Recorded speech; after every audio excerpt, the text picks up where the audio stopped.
Welcome to my Las Vegas road trip video for July 23rd through the 26th, 2021. This was my annual trip in July to celebrate Pioneer Days. Pioneer Days is more of a Utah holiday, but I prefer the celebration they have in Vegas. And of course, I made the most of the trip and did plenty of other things while I was there. These are my top 10 memories from my trip back home. Number 1, nice weather. 2021 has been a year of record-breaking heat, and Las Vegas is already pretty hot, and it looked like it was going to be even hotter.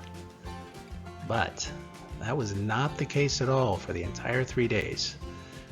It was cloudy the whole time and even rained a bit. And the clouds, of course, block out the sun. You can see how nicely cloudy it is here on the Las Vegas Strip, and you'll see that in the other pictures as well. At times the sky even looked like it was something out of a dream.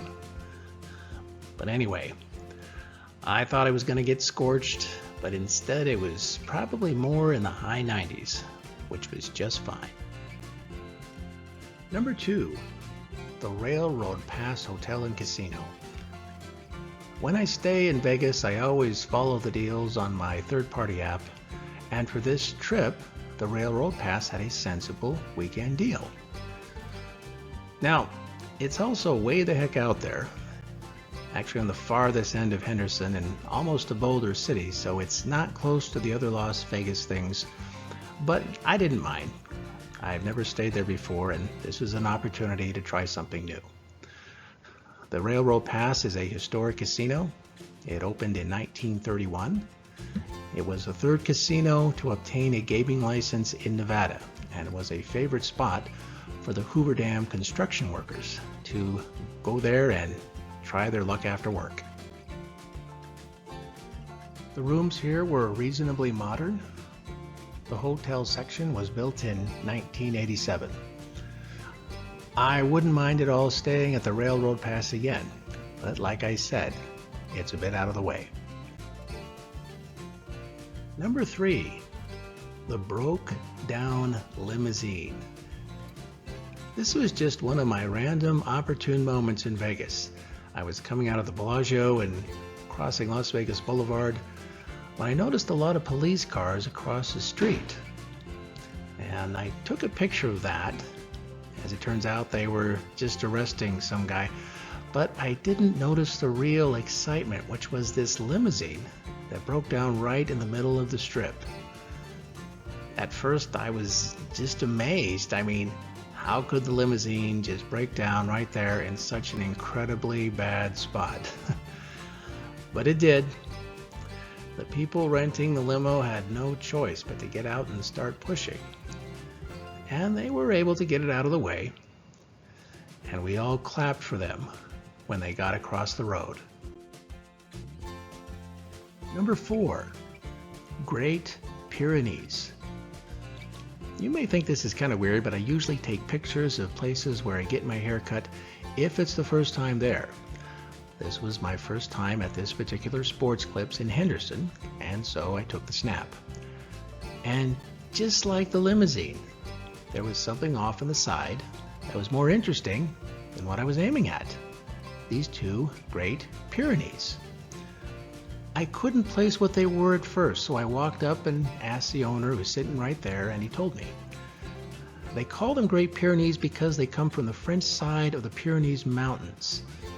I've seen pictures of these dogs before, but this is the first time I've ever seen some in real life. The owner told me they were friendly, and I was able to pet them without any trouble. And I was curious how he obtained these purebreds. Maybe he had to go out of state? But he said he was able to acquire them locally. So I guess you can get anything in Las Vegas. Number 5, serial killers. For my confectionery experience in Vegas, I figured I'd try this new place at Planet Hollywood called Serial Killers. That's how it's pronounced. And it's a cereal bar Good luck finding a decent definition of that on the internet. But basically, it's a place that specializes in confections with breakfast cereal as the main add-in, I think. And this is getting popular for some reason. They've been adding cereal to candy bars, and now it's going into ice cream.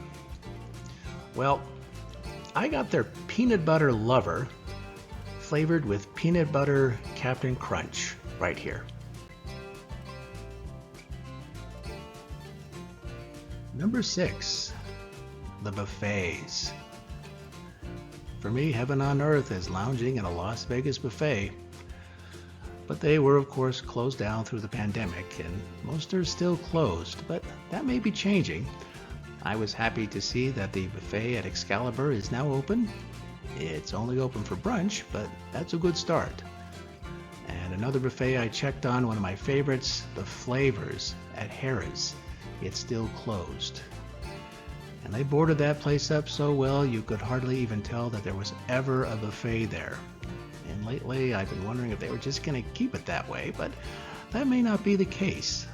You see, I noticed that there was this makeshift door right here. It goes right into the buffet, and maybe I shouldn't have, but I walked over and peeked inside and got a snap. Well, it looks like there's still a buffet there, so maybe it will open again soon. On the other hand, it looks like Harrah's is doing some remodeling in that area. Well, hopefully that will not affect the buffet. Number 7, the El Cortez. For my last night, I stayed at the El Cortez. This is another one of those classic casinos. It opened in 1941. So I was having a real classic Vegas experience here, but I wasn't trying to. I was just following the deals. I stayed in one of their vintage rooms. These rooms are small, but this is the size you could expect if you were staying in Vegas in 1941. The El Cortez does have bigger rooms that are more modern, but vintage is where you get the best deals and the best classic experience. These rooms, of course, don't have all the modern luxuries. I had to charge up my phone in the bathroom because I couldn't find a plug. But the old Vegas feel is really worth it, I think. And it's right there on Fremont. All the Fremont venues are right there.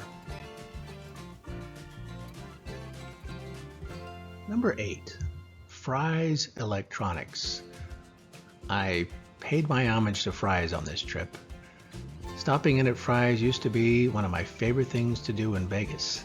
As a matter of fact, it was often the last thing I did before heading out. At one time, Fry's was the place to get anything technical or electrical you could ever imagine. This is how it looked before it closed, and this is how it looks now.